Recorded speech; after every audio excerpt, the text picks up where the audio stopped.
One आधारित जीविकोपार्जन के अवसर पर एक दिवसीय कार्यशाला में हम सबके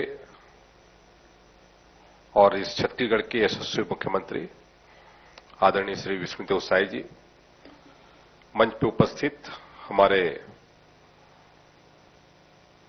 पीसीसीएफ श्री श्रीनिवास राव जी, हमारे ट्राइबल विभाग के श्री सोनबड़ी बोरा जी प्रमुख सचिव, एसीएस, हमारे सलाहकार सुरेंद्र मेहरा जी, शालिनी रैना जी अपर प्रधान मुख्य संरक्षक, अमित वर्मा जी और उपस्थित सारे हमारे वन और ट्राइबल विभाग के समस्त अधिकारीगण, देवीयम सज्जनों, विषय विशेषज्ञ और मीडिया के पत्रकार बंधु, निश्चित तौर पे ये बहुत ही अत्यंत हर्ष का विषय है कि हमारे छत्तीसगढ़ में नीति आयोग के माध्यम से वन आधारित हमारे कैसे जीवन यापन हो उसको लेकर के ये वर्कशॉप किया जा रहा है। और उसमें अलग अलग दृष्टि से यहां पर आप लोगों ने इस वर्कशॉप में पॉइंट रखे हैं। एक तो आने वाले समय में हमारे पास में चैलेंज क्या होंगे और उसके साथ में प्रेजेंट सिनेरियो क्या है, पॉलिसी लेवल और फ्यूचर प्रोस्पेक्टस क्या है, और इस सारे टेक्नोलॉजी को लेकर के निश्चित तौर पे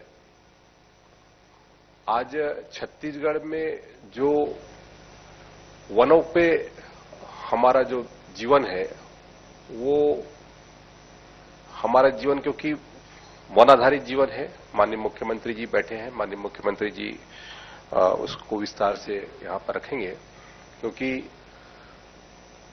माननीय मुख्यमंत्री जी ने जब से दायित्व को संभाला है तब से हमारे जो वनवासी क्षेत्र में रहने वाले वनवासी भाइयों के लिए, जनजातियों के लिए जो उन्होंने योजना बनाई और उसका क्रियान्वयन बेहतर तरीके से किया। और आज उसका परिणाम है कि उन क्षेत्रों में जो व्यवस्थाएं हैं वो बहुत मजबूती के साथ में उन क्षेत्रों में जिस तरीके से सुदृढ़ हुई है, चाहे वहां की शैक्षणिक व्यवस्था हो, चाहे वहां की सामाजिक व्यवस्था हो, चाहे आर्थिक दृष्टि से उनको मजबूती प्रदान करने की दृष्टि से, इन सब बातों को लेकर के माननीय मुख्यमंत्री जी हमेशा उनका फोकस रहता है कि किस तरीके से हमारे जनजातीय समुदाय को, वनवासी क्षेत्र में रहने वाले लोगों को कैसे हम मजबूती प्रदान करें।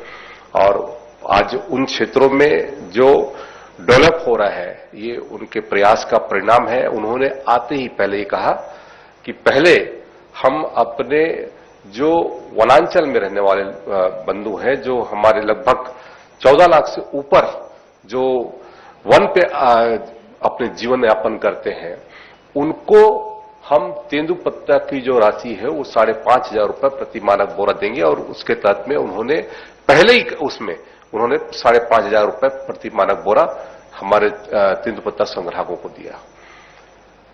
उसके साथ साथ यदि हम बात करें तो लगभग 67 प्रकार के हमारे वनोपज का जो है हम लोग खरीदी करते हैं राज्य सरकार के माध्यम से, जिसमें 38 प्रकार के जो वनोपज हैं वो केंद्र सरकार के द्वारा जो तय है, और उसके साथ साथ 29 जो है वो राज्य सरकार के माध्यम से, इस तरीके से 67 प्रकार के।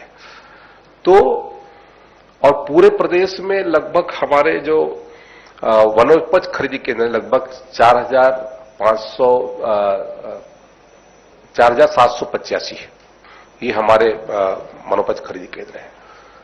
लेकिन आज उन क्षेत्रों में कैसे हमारा लोगों को हम और बेहतर कर सके, इस दृष्टि से यहां पर वर्कशॉप किया जा रहा है, और कैसे टेक्नोलॉजी का उपयोग करके हम उनको और मजबूती प्रदान करें, इस दृष्टि से ये वर्कशॉप है। अभी जैसे सोनबड़ी बोरा जी ने यहां पर अपना संबोधन में बताया, पूरे प्रदेश में लगभग 4,82,000 लगभग हमारे जो इंडिविजुअल उनको वन अधिकार पत्र मिले। मेरे ख्याल से देश में पहला राज्य होगा कि पहला राज्य है। तो ये बड़ा गर्व का विषय है कि छत्तीसगढ़ इस मामले में सबसे अग्रणी राज्य है कि हमारे वनवासी भाइयों को हमारे जो जिनके वन भूमि का अधिकार पत्र देने के मामले में देश में हम लोग सर्वश्रेष्ठ प्रदर्शन कर रहे हैं। और उनको किस तरीके से हम आगे बढ़ाएं, उनको कैसे हम सक्षम बनाएं, इसकी दृष्टि से लगातार कोशिशें जारी है। और अभी हमारे यहां पर, क्योंकि यदि मैं तकनीकी दृष्टि से बात करूंगा तो फिर और विनियोग विषय से हो जाऊंगा, लेकिन अभी माननीय मुख्यमंत्री जी ने उन क्षेत्रों के लिए अभी बस्तर पंडुम का आयोजन किया। मैं धन्यवाद देता हूं माननीय मुख्यमंत्री जी को। कल मैं एक कार्यक्रम में गया था, बहुत ही मतलब अद्भुत, क्योंकि हमारी जो जनजाति और हमारी जो आदिवासी संस्कृति है वो बहुत ही समृद्ध है। उसको देश दुनिया के लोग देखना चाहते हैं, उनके बारे में जानना चाहते हैं, और उसको वो एक मतलब लोगों के लिए बड़ा मतलब आकर्षण का विषय है। कल ऐसे बहुत सारे कहते हैं, हम लोगों ने उन लोगों के पदार्थ देखे, हमारे लोग हैं, और हम लोगों कई चीजों को हम लोग भी नहीं खाए। कोई लांदा बनाया था, कोई महुआ बनाया था, कोई हड़िया बनाया था, कोई हमारा कहते हैं ये मड़िया पेज बनाया था। इस तरीके से अनेक प्रकार के, जिसको हम कालांतर में हम लोगों ने आज जैसे जिस शिक्षा, ठीक है शिक्षा है, उसके साथ साथ हम लोग उसको भूल गए।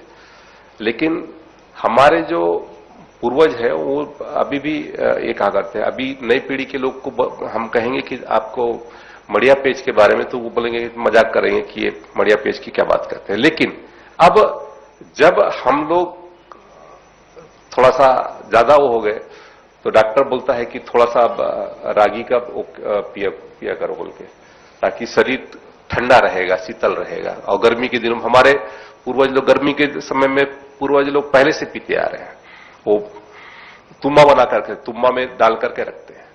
तो मतलब इसमें हम उनको ज्ञान हम कैसे दे सकते हैं? कहीं न कहीं से उनका जो प्रकृति के साथ में सीधा संबंध है, प्रकृति के साथ में सीधा जुड़ाव है, उसके कारण से उनका ज्ञान हमारे ज्ञान से बहुत ही महत्वपूर्ण है। और उनके ज्ञान से हम कैसे अपने आने वाले समय को व्यवस्थित करें, इस दिशा में भी हम लोगों को थोड़ा सा मंथन चिंतन करना चाहिए। और हमारे उद्यम के कारण से कहीं हमारे उन क्षेत्रों के इकोलॉजी कहीं अस्त व्यस्त तो नहीं हो रही, इस चीज को भी हम लोगों को देखना चाहिए। अन्यथा वहां पर जो स्थिति है, चाहे हमारे वन है, चाहे वनोपज है, चाहे हमारे वनौषधियां हैं, चाहे वन्य जीव हैं, वहां का पूरा जो सिस्टम है वो सिस्टम व्यवस्थित रहे, इसको भी हमको चिंतन करना चाहिए। क्योंकि हमारे जो उन क्षेत्रों में रहने वाले हैं वो कमर्शियल नहीं है, वो व्यावसायिक तरीके से इन बातों को नहीं सोचते, और इस दृष्टि से वो कभी नहीं सोचते। आज भी हम लोग जैसे गांव में यदि सब्जी लेने जाते हैं या फिर कुछ वहां का आम लेने गए, तो हमारा जो यहाँ का कहते हैं शहर का व्यक्ति है, वो तो आम को हमको किलो के भाव में देगा, लेकिन वो हमको उसमें ढेर के उसमें देगा, और ढेर में भी देगा तो पता चलेगा कि भैया और कोई है घर में, तो वो 4-5 और डाल के दे देगा। तो वो मानसिकता ऐसी है कि वो कहीं ना कहीं से ये सोचता है कि और अच्छा मैं बेहतर करके दूं। आज उन क्षेत्रों में हमारे जो रहने वाले लोग हैं वो कहीं ना कहीं से उन हमारे वनोपज को बचा करके रखे हैं, हमारे वनौषधियों को बचा करके रखे हैं, उन क्षेत्रों में हमारे वनों को बचा कर रखे हैं। वो कमर्शियल नहीं है। आज कमर्शियल व्यक्ति वहां पर जाकर के उन क्षेत्रों में अपना वो करता है, वो कहीं ना कहीं से अपने दृष्टि से सोचता है। तो अच्छी बात है कि हम कहीं ना कहीं से उनको तैयार करें, और तैयार करके हम आर्थिक दृष्टि से हम उनको मजबूती प्रदान करें, और ये संभव हो सकता है और हो भी रहा है। बहुत सारे हमारे लोग अब धीरे धीरे आगे भी आ रहे हैं, बहुत सारी चीजें हम लोग भी देख रहे हैं कि उन चीजों का महत्व अब बढ़ते जा रहा है। अन्यथा पहले कोई नहीं जानता था। यहां बहुत सारे ऐसे लोग होंगे जो वनोपज के बहुत सारी चीजों को आज भी उनका स्वाद नहीं चखा होगा। हमारे यहाँ हम लोग जैसे माननीय मुख्यमंत्री जी ने वो किया होगा, वो कुरलू है और ये सब चीज है, माननीय मुख्यमंत्री जी जानते होंगे, जो अंगूठा से निकाल के खाते हैं, उसको फल है उसको अंगूठे से निकाल खाते हैं। तो वो सारी चीजें हैं। तो ऐसे ऐसे वो है। अभी मैं पिछली बार एक बार गया था तो पेज पीने चला गया मैं, वो मेरे को दिया, गांव का आदमी था, पेज दिया तो उसमें उसने बादाम जैसा डाला था। मैं बोला ये क्या बादाम डाला है? नहीं भैया हमारे पास बादाम तो नहीं है, लेकिन टेस्ट देखें तो वो बादाम के जैसा था। वो मैं पूछा क्या है, तो वो बोला सियाड़ी है। तो सियाड़ी क्या हो? तो सियाड़ी एक होता है जिसके मतलब रस्सी जैसा बनता है, उस रस्सी के माध्यम से वो अपना वो करते हैं, बांधने का काम करते हैं। उसका जो फल होता है वो जस्ट मतलब आपको लगेगा कि बादाम के स्वरूप में है। अभी हमारे जैसे महुआ का फल होता है अपना, जो है टोरा, जो फल रहता है जो मीठा होता है, एक मीठा होता है एक कसेला होता है। तो मीठा जो फल होता है उसको जो है सब्जी बना के खाते हैं। उसको आप खाओगे तो ऐसा लगेगा जैसे आप एवोकाडो खा रहे हो। इस तरीके से कहीं ना कहीं से इन सब चीजों को हम लोगों को उन सब चीजों से हम लोग दूर हो गए। आज कहीं ना कहीं से हम अपना जो है रासायनिक उत्पाद हैं उनको हमने वहां तक ले गए। तो वो हमारी जो बीमारी है, हम बीमारी वहां गांव तक ले गए। आज गांव के लोग शुगर की बीमारी नहीं जानते थे, गांव के लोग कोई ऐसी बीमारी नहीं जानते थे, लेकिन आज वो जानने लगे हैं, क्योंकि आज कहीं ना कहीं से किसी न किसी रूप में हम उनको ये सारा चीज हम वहां तक पहुंचा के दे रहे हैं। वो तो बड़े आराम से नमक और तेल के साथ, नमक और मिर्ची के साथ में बहुत पारंपरिक रूप से जो भोजन खाता था, अब वो फिर तेल मसाला और सब चीज डाल करके फिर वो अपने शरीर को ही वो खराब करने लग गया। आज भी हम लोग कभी कभी गांव में जाते हैं तो मैं देखता हूं, मुझे बड़ा दुख भी लगता है। गांव का आदमी अपना जो असली मुर्गा है, जो गांव में पला है मुर्गा है, उसको है वो शहरी आदमी को बेच देता है, और वो सफेद वाला जो मुर्गा है वो खरीद के लेके जाता है। तो कहीं ना कहीं से वो अपने ही शरीर को वो कर रहा है।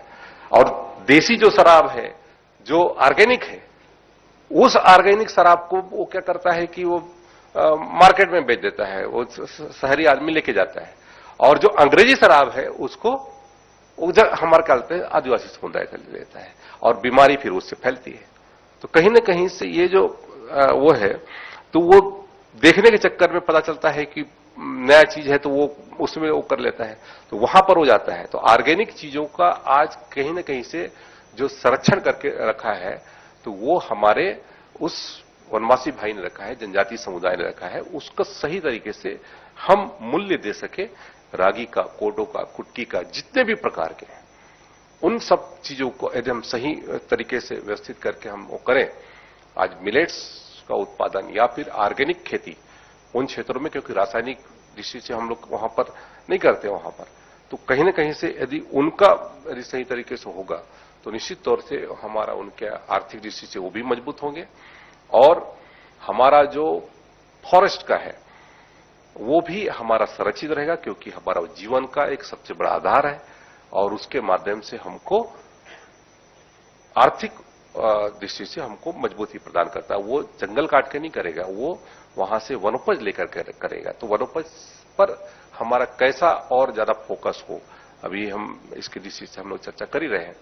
तो कैसे हमारा उस दृष्टि से बढ़े, वनोपज को जितने प्रकार के हम करेंगे उतने प्रकार से, मैं तो अभी अपने अधिकारियों से भी कह रहा था, माननीय मुख्यमंत्री जी की भी मंशा है कि हम 67 प्रकार का लेते हैं, उससे ज्यादा और भी होंगे जो हमको मालूम ही नहीं होगा कि वो कमर्शियल तरीके से उपयोग में हो रहा है। मेरे को पता चला कि एक चरोटा वो होता है, चरोटा का बीज होता है, चरोटा का बीज भी आजकल वो खरीद के लेके जा रहे हैं, वो भी मिल रहा है। हम लोग बचपन में देखा करते थे, वो बीज पता चल रहा है कि किसी वो कुछ शरीर में लगाने के काम आता है, कोई उपयोग आ रहा है। तो ऐसे ऐसे वो है जिसको हम लोग जान ही नहीं पा रहे हैं। तो कहीं ना कहीं से हमारे जो फॉरेस्ट के अधिकारी हैं, जो हमारे अन्य अधिकारी हैं, उन सब चीजों को विशेष तौर पे ध्यान रखें कि कौन से ऐसे बीज है या कौन सा ऐसा वनोपज है जिसको लोग कमर्शियल तरीके से उपयोग कर रहे हैं, पता ही नहीं चल रहा है। अब मैं आपको एक उदाहरण मैं खुद ही बताता हूं, मेरा स्वयं का उदाहरण है। मैं एक उसमें गया था होटल में, तो उसने मुझे शरीर में मेरे को मिट्टी का लेप लगाया, बोला कि शरीर अच्छा होता है इससे। बोला तो मैं लगवा लिया। बाद में पूछा ये क्या है, तो वो मेरे को कार्ड ला के दिखाया। तो कार्ड में जो लिखा था मैं देख के दंग रह गया। उसमें लिखा कि ये बस्तर का मिट्टी है बोल के। अब बस्तर का मिट्टी, मैं जहां पे जन्म से लेकर मतलब अभी तक हूं, और उस मिट्टी से मेरी कोई लेप लगा करके बोल रहा है कि इसमें 3000 रुपए लेना है आपसे, तो मेरा ही मिट्टी मेरे ही को बेच रहे हैं। तो ऐसा ही होता है, कहीं कहीं चीजें ऐसी होती है जो चीज हमको जानकारी नहीं है, उसके कारण से हम उन चीजों का उपयोग नहीं कर पाते और उसका कोई दूसरा व्यक्ति कमर्शियल तरीके से उपयोग करता है। तो मेरा यही आग्रह है, हमारे विभाग के अधिकारी भी बैठे हुए हैं और हमारे यहां पर, क्योंकि इको टूरिज्म की भी अपार संभावना है और लगभग 100 से ज्यादा हमारे ऐसे स्थल हैं जहां पर इको टूरिज्म के माध्यम से हमारी संस्कृति को देखने के लिए, हमारे प्राकृतिक उसको धरोहरों को देखने के लिए लोग आने को तैयार बैठे हैं। अभी माननीय मुख्यमंत्री जी के प्रयास से अभी धुड़मारास, हमारे बस्तर का दरभा का धुड़मारास जो है, यूएन ने उसको 20 जो देश हैं उसमें उन्होंने कहते हैं इसको स्थान दिया है साहसिक पर्यटन स्थान के रूप में। ऐसे अनेक और जगह है, कांगेर वैली है, अभी वो भी यूनेस्को में गया हुआ है। उसी तरीके से हमारा जो तीरथगढ़ है, चित्रकूट है, इधर हमारा हांदावाड़ा है और हमारा ढोलकल की पहाड़ी, इस तरीके से बहुत सारे जगह हैं। माननीय मुख्यमंत्री जी बैठे हैं, जसपुर का मधेश्वर पहाड़ है। ऐसे अनेक स्थल जो हमारे प्राकृतिक रूप से तो वो है, वहां पर जाएंगे तो वहां पर उनका, हमारे लोगों का भी जीवन स्तर अच्छा होगा। उनका जो ट्रेडिशनल फूड है उसके माध्यम से लोगों का जीवन का आधार भी मजबूत होगा। ये आग्रह था। पुनः आज की इस अवसर पर आप सभी यहां पर उपस्थित हैं और निश्चित तौर से माननीय मुख्यमंत्री जी का आशीर्वाद हम सबको प्राप्त होगा और आने वाले समय में और बेहतर तरीके से हम जनजातीय समुदाय के आर्थिक दृष्टि से उनको कैसे मजबूत किया जाए उसकी दृष्टि से यहां पर योजना बनाएंगे। बहुत बहुत धन्यवाद, बहुत बहुत आभार। बहुत बहुत धन्यवाद माननीय केदार कश्यप।